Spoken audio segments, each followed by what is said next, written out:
Et salut à tous et bienvenue sur Easy Modélisme. Je vous retrouve aujourd'hui pour le unboxing de cette Chevrolet Impala Hardtop 2 en 1 de 1959. C'est édité par Revell, c'est au 1/25e, donc c'est un kit plastique. Au 1/25e, nous allons découvrir le contenu ensemble tout de suite.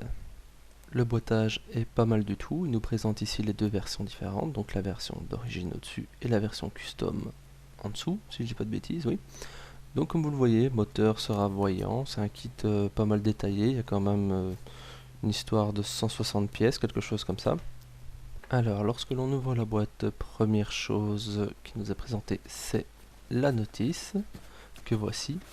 Donc cette notice qui nous donnera les différentes étapes d'assemblage pour l'une ou l'autre version selon votre choix.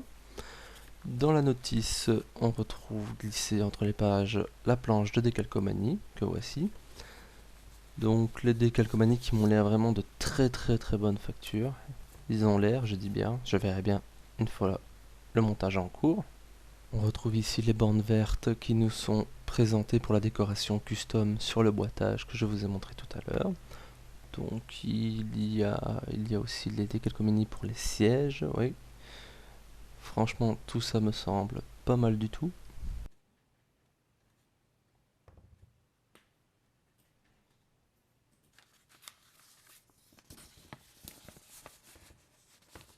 Cette notice dont voici le contenu.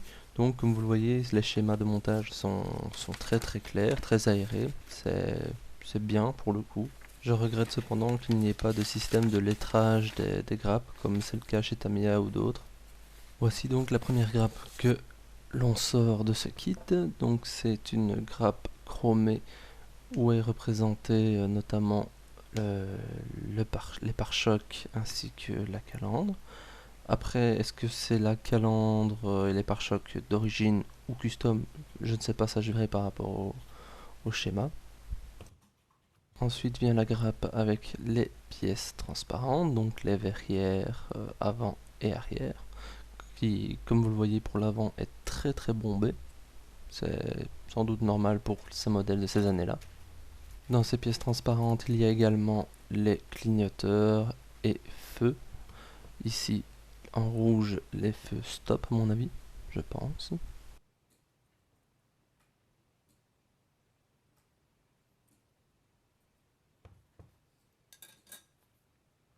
La grappe suivante nous dévoile le tableau de bord qui est pour le coup très bien fini, je trouve.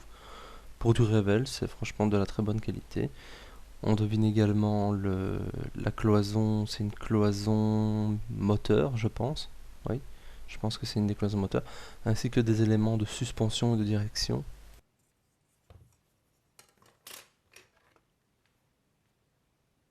Sur cette grappe-ci, il s'agit des pots d'échappement de série. Oui, ce sont des échappements de série, ceux-ci. Qui sont pas vilains non plus, ils sont assez bien moulés. Ensuite vient une grosse grappe avec pas mal de pièces. Ce sont surtout des pièces mécaniques qui vont nous permettre de sous-assembler notre moteur. Donc le moteur est assez bien détaillé sur ce kit. On en profitera donc pour faire un joli moteur avec des câblages, etc. Il y a également le volant et d'autres petites pièces, mais difficiles à dire comme ça quelles sont-elles.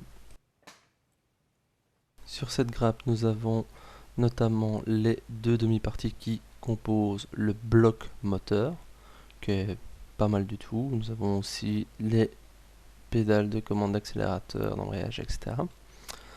Qu'est-ce que nous avons d'autre là, la roue de secours également pour la voiture de série.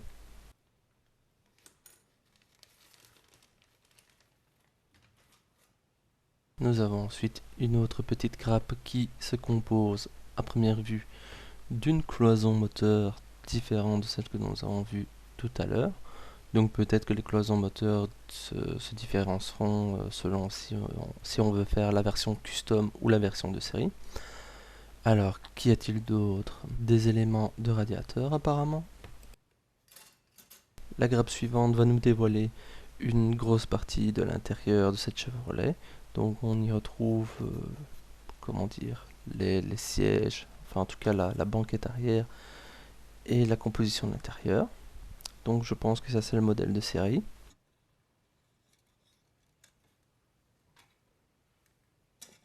Ici d'autres éléments mécaniques, donc il y a un pont différentiel et je pense que ce sont des éléments de direction, je crois, sans certitude.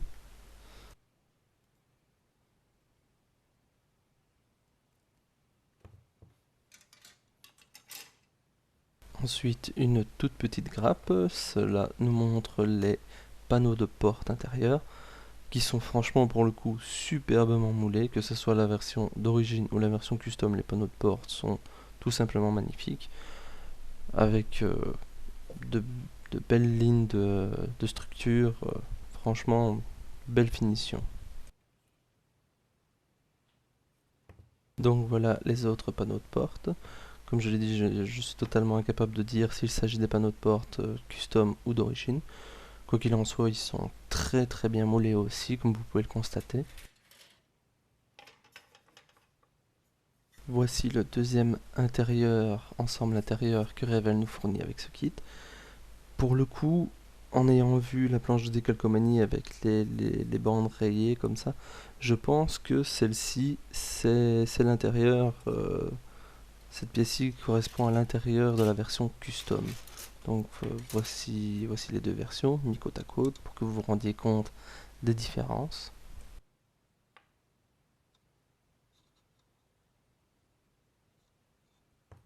Ensuite, cette autre grappe chromée qui nous montre apparemment des jantes ainsi que des lignes d'échappement et divers accessoires chromés.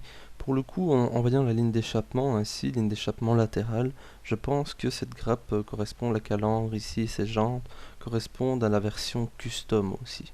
À titre de comparaison avec ce que j'ai vu tout à l'heure, à mon avis, cela correspond à la version custom. Nous avons ensuite une autre belle grosse grappe chromée. Les Américains de ces années-là, les Américaines de ces années-là, pardon, ne sont pas avares de chrome, à ce que je constate. Donc nous avons divers accessoires, notamment les balais d'essuie-glace, les baguettes chromées latérales des panneaux de porte. Je vois aussi des carburateurs, si je ne me trompe pas, l'encadrure de la verrière. Non, franchement, pas mal de chrome. Après, il faudra voir au niveau du montage si on pourra conserver ces chromes ou s'il faudra les décaper et les repeindre. Ça, on verra ça une fois en cours d'assemblage. Bien sûr, la pièce maîtresse de ce kit, la carrosserie, qui est vraiment très belle, très imposante. J'avais peur, ayant fait que du 1/24e jusqu'ici, j'avais peur au niveau de la taille de la carrosserie, mais franchement, la taille est superbe, c'est vraiment une échelle chouette au niveau de la taille. Alors, au niveau des gravures, elles sont bonnes, mais par sécurité, je vais tout de même les repasser, approfondir donc les contours d'ouverture de porte, de coffre, etc. Pour avoir une marge sécuritaire au niveau de la mise en peinture, ne pas faire disparaître certains détails. Qu'est-ce qu'on peut dire d'autre sur cette carrosserie? Comme vous le voyez ici, et comme je le disais au début de la vidéo, le pare-brise avant est vraiment très très bombé. À mon avis, quelque chose de typique de ces années-là.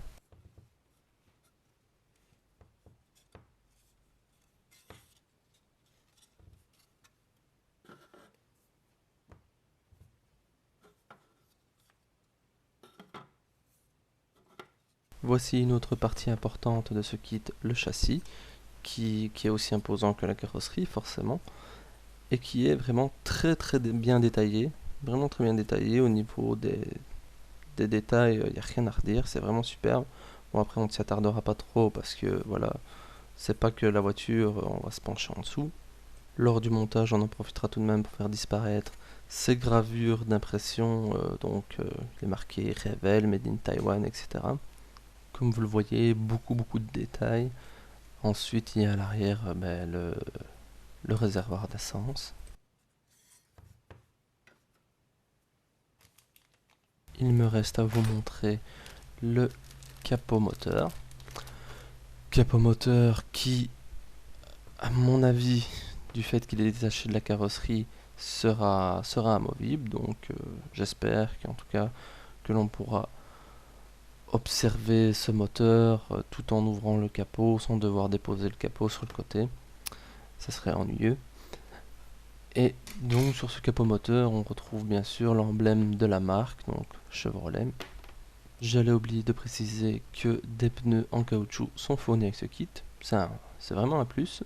J'ai réalisé un tout petit montage à blanc du châssis et de sa carrosserie pour voir comment ça s'emboîtait, et ça s'emboîte très facilement et il n'y a pas de jeu énorme, c'est super. Là, au niveau de l'ajustage, c'est vraiment très bien.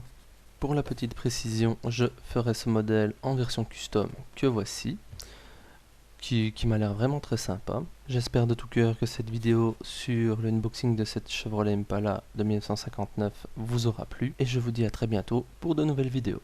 A très bientôt sur Easy Modélisme. Ciao ciao.